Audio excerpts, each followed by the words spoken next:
Hi there, my dear friends, and welcome back to another chapter of Frankenstein. This is chapter 8. We passed a few sad hours until 11 o'clock, when the trial was to commence. My father and the rest of my family being obliged to attend as witnesses, I accompanied them to court. During the whole of this wretched mockery of justice, I suffered living torture. It was to be decided whether the result of my curiosity and lawless devices would cause the death of two of my fellow beings, one a smiling babe full of innocence and joy, and the other far more dreadfully murdered, with every aggravation of infamy that could make the murder memorable in horror. Justine also was a girl of merit, and possessed qualities which promised to render her life happy.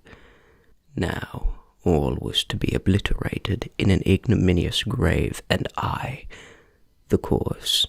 1,000 times rather would I have confessed myself guilty of the crime ascribed to Justine, but I was absent when it was committed, and such a declaration would have been considered as the ravings of a madman, and would not have exculpated her who suffered through me. The appearance of Justine was calm.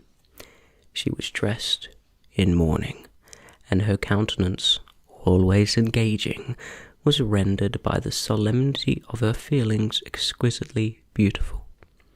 Yet she appeared confident in innocence, and did not tremble, although gazed on and execrated by thousands for all the kindness which her beauty might otherwise have excited, was obliterated in the minds of the spectators by the imagination of the enormity she was supposed to have committed.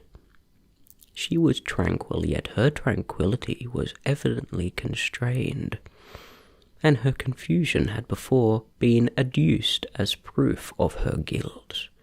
She worked up her mind to an appearance of courage. When she entered the court, she threw her eyes round it, and quickly discovered where we were seated. A tear seemed to dim her eye when she saw us, but she quickly recovered herself, and a look of sorrowful affection seemed to attest her utter guiltlessness. The trial began, and after the advocate against her had stated the charge, several witnesses were called. Several strange facts combined against her, which might have staggered anyone who had not had such proof of her innocence as I had. She had been out the whole of the night on which the murder had been committed, and towards the morning had been perceived by a market woman not far from the spot where the body of the murdered child had been afterwards found.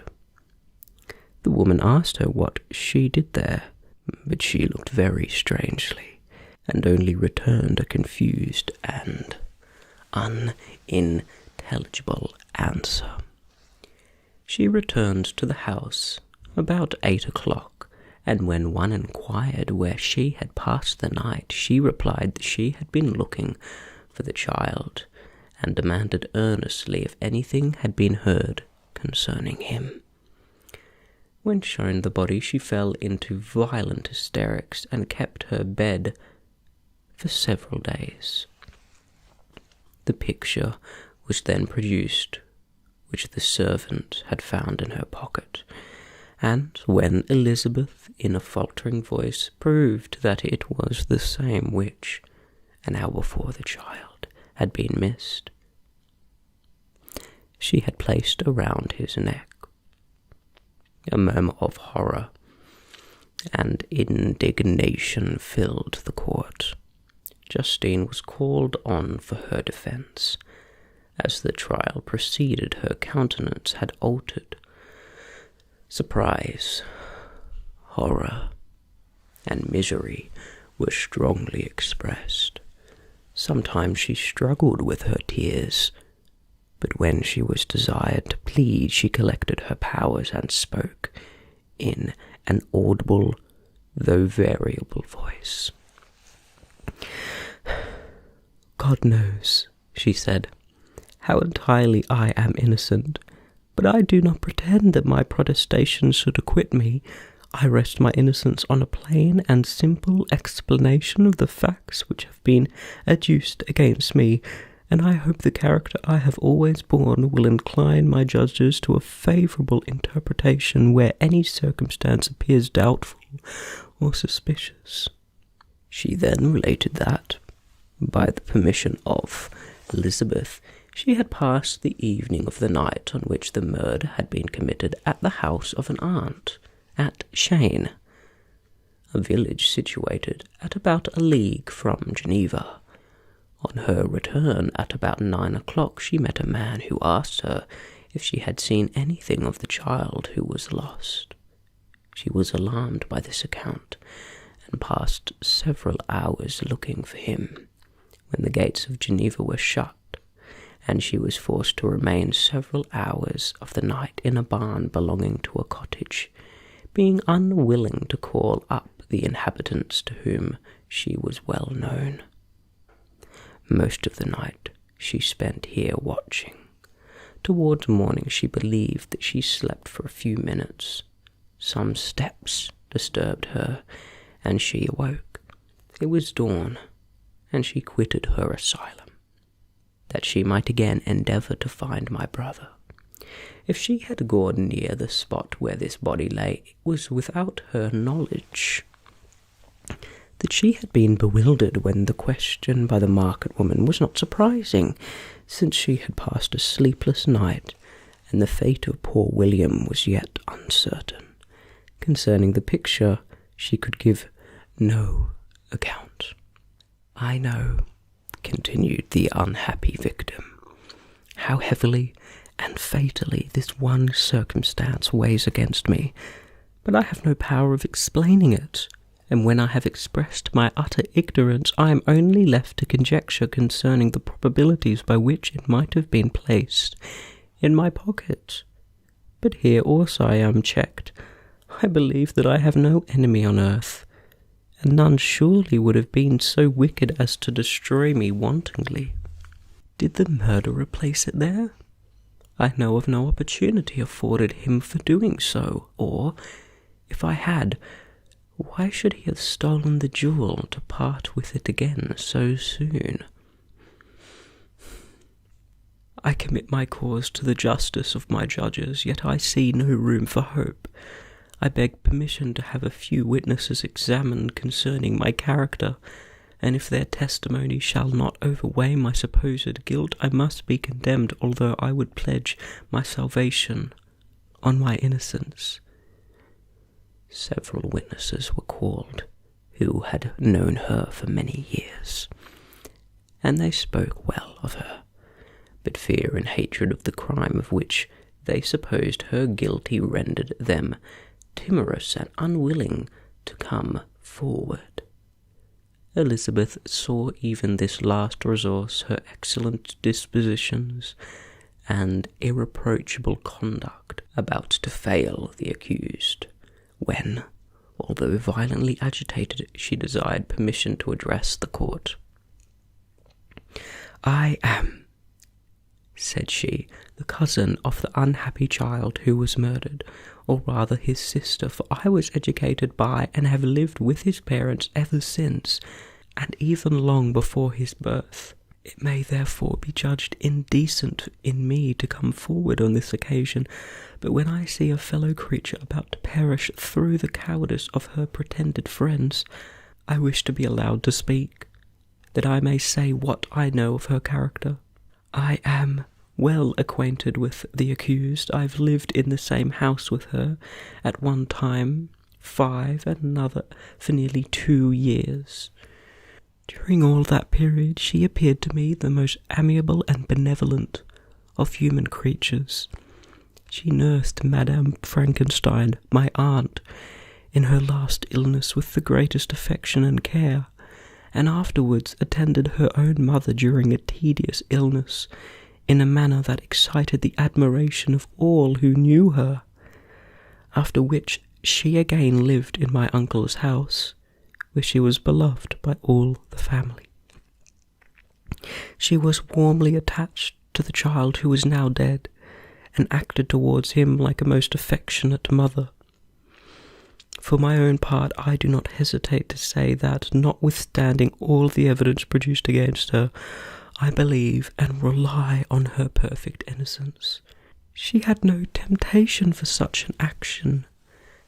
As to the bauble on which the chief proof rests, if she had earnestly desired it, I should have willingly given it to her.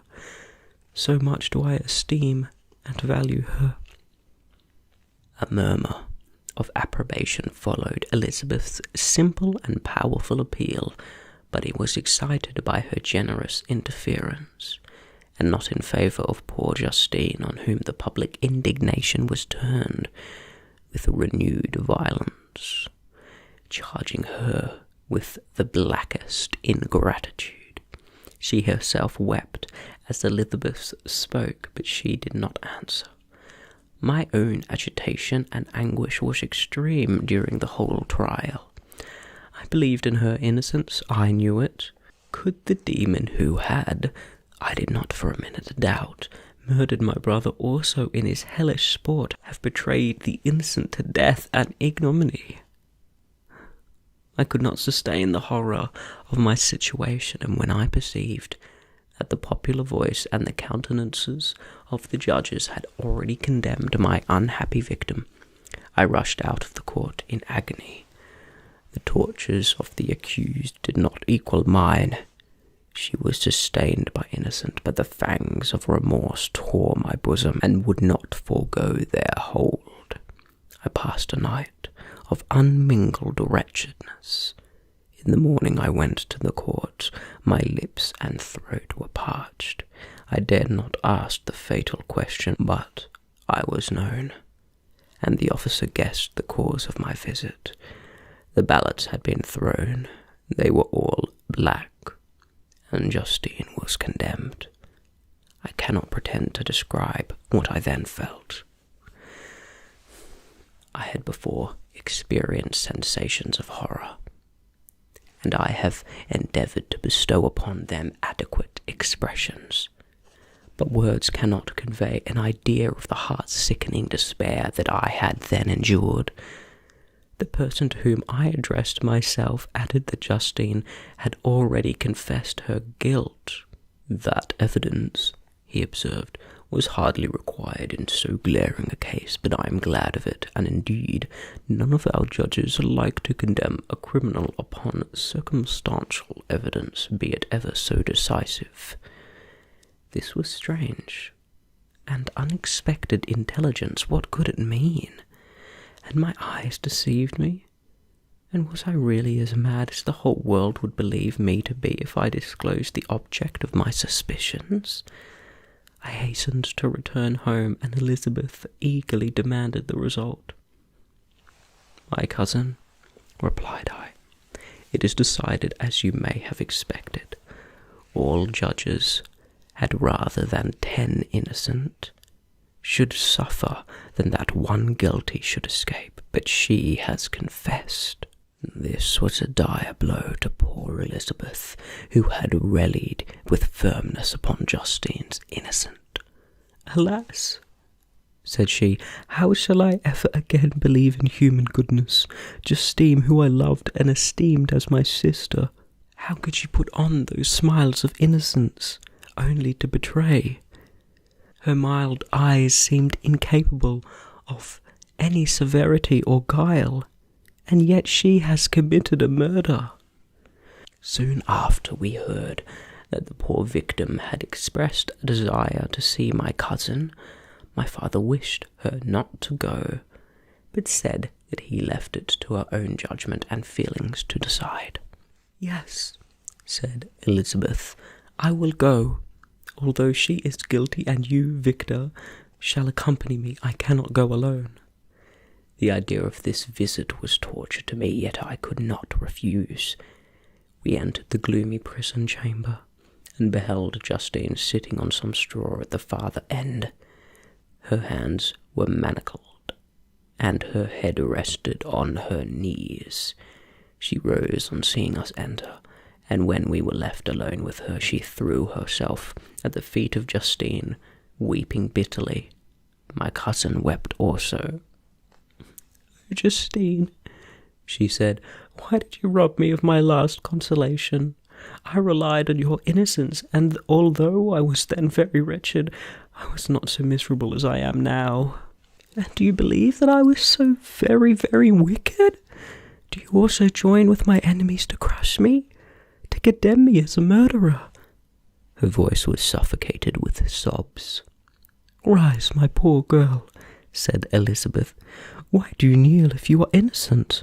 I am not one of your enemies. I believed you guiltless, notwithstanding every evidence, until I heard that you had yourself declared your guilt. That report you say is false, and can be assured, dear Justine, that nothing can shake my confidence in you for a moment but your own confession." "I did confess, but I confessed a lie. I confessed that I might obtain absolution, but now that falsehood lies heavier at my heart than all of my other sins. The God of heaven, forgive me.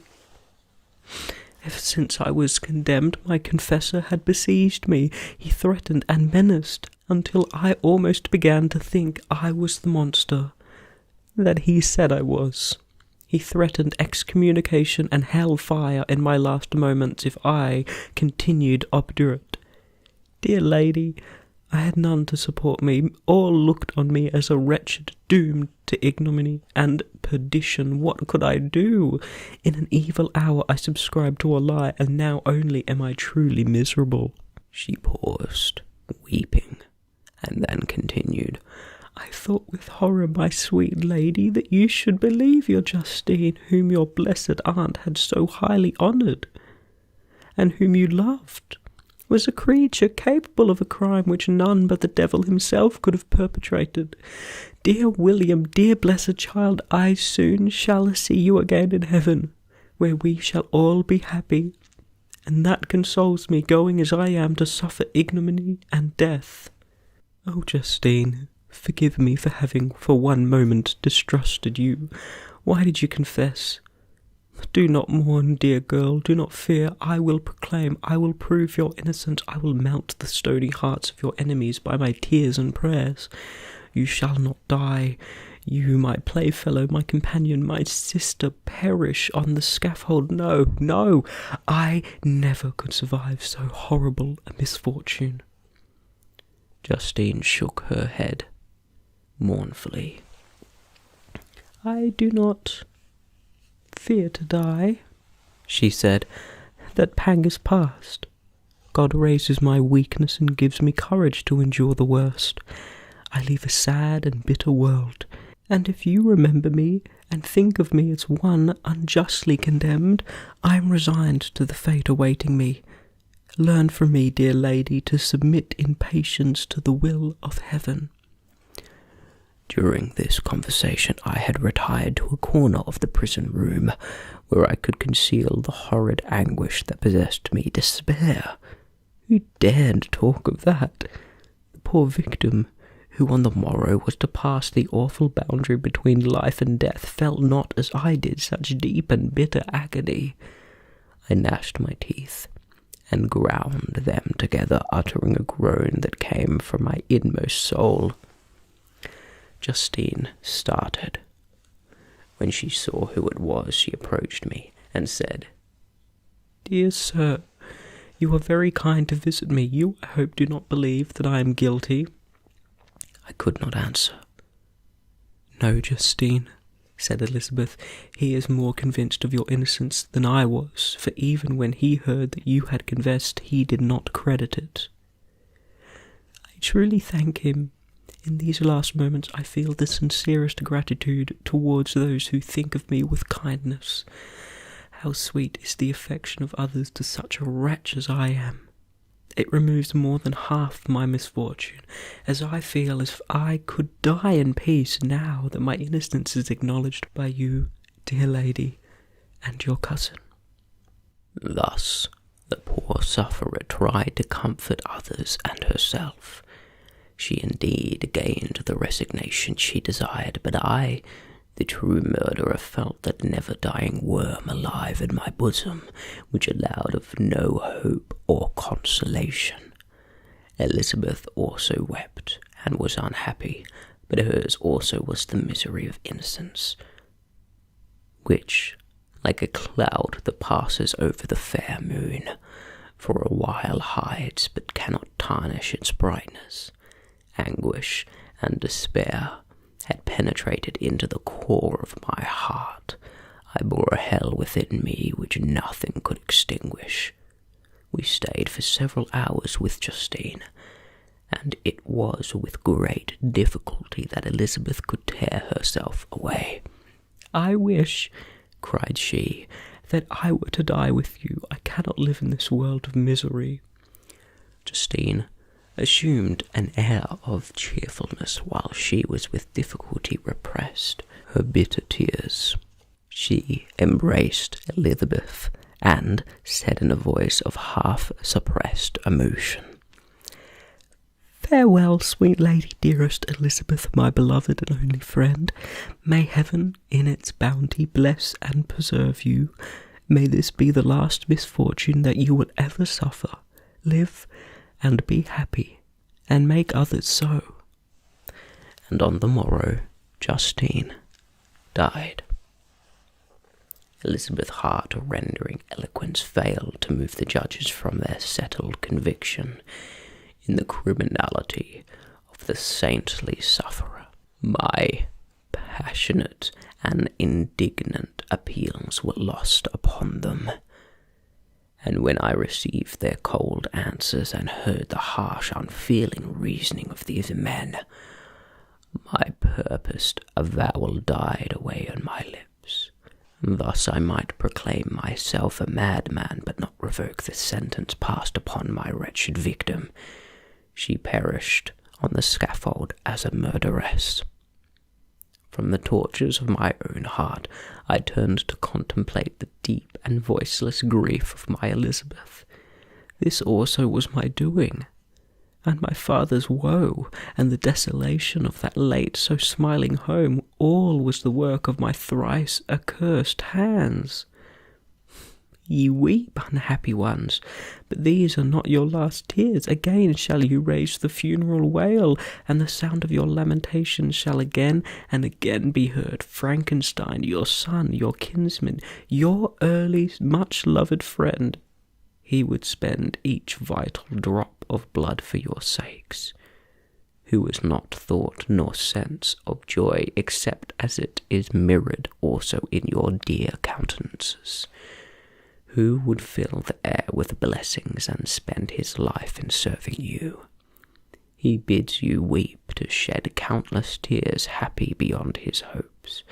If thus inexorable fate be satisfied, and if the destruction pause before the peace of the grave has succeeded to your sad torments. Thus spoke my prophetic soul, as, turned by remorse, horror, and despair, I beheld those I loved with vain sorrow upon the graves of William and Justine, the first hapless victims of my unhallowed arts. That is the end of the rather depressing Chapter 8, for Frankenstein's story is not a happy one.